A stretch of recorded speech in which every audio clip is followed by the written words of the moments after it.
வணக்கம். நம்ம சிதம்பரத்தை சுற்றி மகான்களும் ரிஷிகளும் நிறைய பேர் தங்கியிருக்காங்க. அப்படி தங்கின வீடுகளில் ஒன்று தான் பின்னத்தூரில் இருக்கிற பாம்பன் சுவாமிகள் தங்கின ஒரு வீடு. பாம்பன் சுவாமிகள் சில ஆண்டுகள் அந்த வீட்டில் தங்கி பக்கத்தில் இருக்கிற ராமநாதேஸ்வரர் கோவிலுக்கு போயிட்டு அங்கிருந்த வேப்ப மரத்துக்கு கீழே தவம் புரிந்ததா ஒரு வரலாறு சொல்லுது. இன்னைக்கும் அந்த வீட்டை அழகா பராமரித்து நினைவிடமாக வச்சுருக்காங்க. நீங்கள் பின்னத்தூர் போய் ராமலிங்கேஸ்வரர் கோவில் போகக்கூடிய வாய்ப்பு கிடைச்சதுன்னா அந்த வீட்டுக்கும் போயிட்டு வாங்க. அந்த வீட்டை பராமரித்து அவர் தங்கின அறையை அவ்வளோ அழகாக முருகன் சிலை, முருகன் படங்கள், அவர் பயன்படுத்திய சில பொருட்களோடு அங்கே வச்சுருக்காங்க. நீங்கள் பார்க்கலாம். அதேமாரி வெளியூர்லேருந்து வர்றவங்க அந்த வீட்டில் தங்கி சுவாமி தரிசனம் பண்ணுறதுக்கான அனைத்து வசதிகளும் அங்கே செய்யப்பட்டிருக்கு. அதுக்கு எதுவும் கட்டணங்கள்லாம் வசூலிக்கப்படலை. அங்கே தங்கியிருந்து ஆத்மாத்மா நீங்கள் சுவாமி தரிசனம் பண்ணலாம். இன்னொரு முக்கியமான விஷயம் என்னன்னு கேட்டிங்கன்னா, அங்கே நீங்கள் நித்திரை, அதாவது தியானத்தில் இருக்கலாம். தியானத்தில் இருந்து நீங்கள் பாம்பன் சுவாமிகளையும் முருகனையும் ராமநாதேஸ்வரையும் வணங்குறதுக்கு ஒரு அருமையான இடம் பின்னத்தூரில் இருக்கிற ராமலிங்கேஸ்வரர் கோவில். அதுக்கு எதிரில் இருக்கிறது பாம்பன் சுவாமிகள் நினைவிடம். அந்த இடத்துல தங்கின இடத்தை பற்றி அந்த கோவிலோட நிர்வாகிகள் பழனிவேல் மற்றும் வேல்முருகன் சார் சொல்றாங்க. நீங்களே கேளுங்க. நன்றி. நம்ம பாம்பன் சாமிகள் 1904 இருந்து 1911 வரைக்கும் 7.5 வருஷம் நம்ம பாம்பன் சாமிகள் பின்னத்தூர்ல தங்கியிருந்தாங்க. மாணிக்கவாசர் ஆலயத்துல தங்கி மாணிக்கவாசர் பாடல் உருவப்பெண்ண பேச பருவத்தினுடைய ராமநாதேஸ்வரர் ஆலயத்துல பாம்பன் சாமிகள் தங்கியிருந்தாங்க.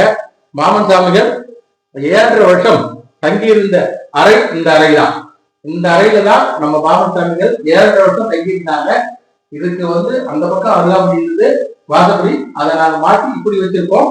இங்க வர அடியார்கள்லாம் வெளியில இருந்து வர அடியார்கள்லாம் தங்கறதுக்காகவும் அவங்க தங்கி அவங்களுக்கு வசதியா என்னென்ன பண்ண முடியுமோ அதெல்லாம் நாங்க ஏற்பாடு பண்ணி வச்சிருக்கோம்.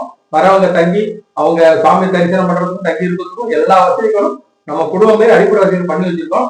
பாம்பன் சாமிகள் 7.5 வருஷம் தங்கி இருந்த அறை இந்த அறை தான். இந்த அறையில சாமியுடைய மூதாதையர்கள், இங்க எங்களுடைய மூதாதையர்கள், அண்ணனுடைய மூதாதையர்கள் அங்க இருக்கும்போது அவங்க பாம்பன் சாமிக்கு பணிவிடை செஞ்சிருக்காங்க. அப்ப இந்த ஜன்னல், இந்த இருக்கிற ஜன்னல், அதே ஜன்னல் அதை நாங்க மாற்றாம அப்படியே வச்சிருக்கோம். இந்த ஜன்னல் வெளிச்சம் அதுல பட்டுட்டா பாம்பன் சாமி தாண்ட மாட்டாங்க. இந்த ஜன்னல்ல பாம்பன் சாமிகள் இந்த ஜன்னல வெளிச்சம் பட்டா பாம்பன் சாமிகள் தாண்ட மாட்டாங்களாம்.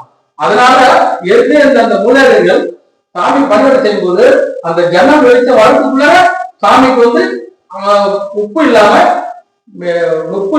பருப்பு சேர்த்து கொஞ்சம் நெய் சேர்த்து சாமிக்கு வச்சிருவாங்களாம். இந்த ஜன்னல் தான், இந்த வெளிச்சம் வந்துட்டா சாமி சாப்பிட மாட்டாரு. அதுக்கு முன்னாடியே அவருக்கு குறுக்குன்னு இருப்பாங்க.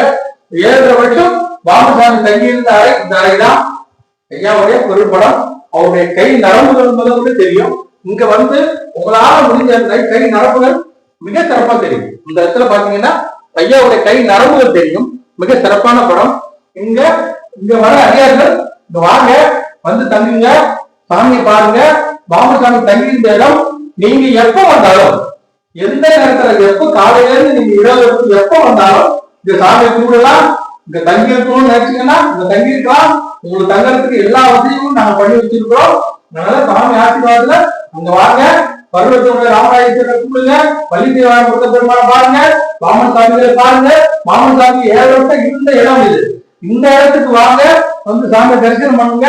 நீங்க உங்க குடும்பத்துக்கு தேவையான அனைத்து வசதிகளும் நலமோடு வளமோடு இருங்க. உங்களுடைய செய்வினைகள் கண்டிசிகள் உங்க பரிகாரங்கள் அத்தனையும் பாம்பன் சாமி நேரா நிற்குவாரு. அதனால பாம்பன் சாமி ஒரு மகான கும்பிட்டா நமக்கு முருகப்பெருமான் எல்லாரும் கொடுத்தாரு. தயவுசெய்து சாமி அடியார்கள் அத்தனை பேரும் வராதவங்க தயவு செய்து வாங்க. வந்தவங்க மீண்டும் வாங்க. நம்ம பாம்பன் சாமியை பார்த்து, பாம்பன் சாமி இருந்த இடத்தை பார்த்து, அவர் ஏகத்தை இருந்த இடத்தை பார்த்து தயவு செய்து எல்லாரும் வணங்கி செல்லுங்க. நீங்க எல்லாரும் நலமோட வளமோட இருக்கும்போது நாங்க பாம்பன் சாமி வேண்டிக்கு உங்களை கேட்டுக்கிறோம். எல்லாருக்கும் வணக்கம். ஓம் குமரகுருவே சரணையா.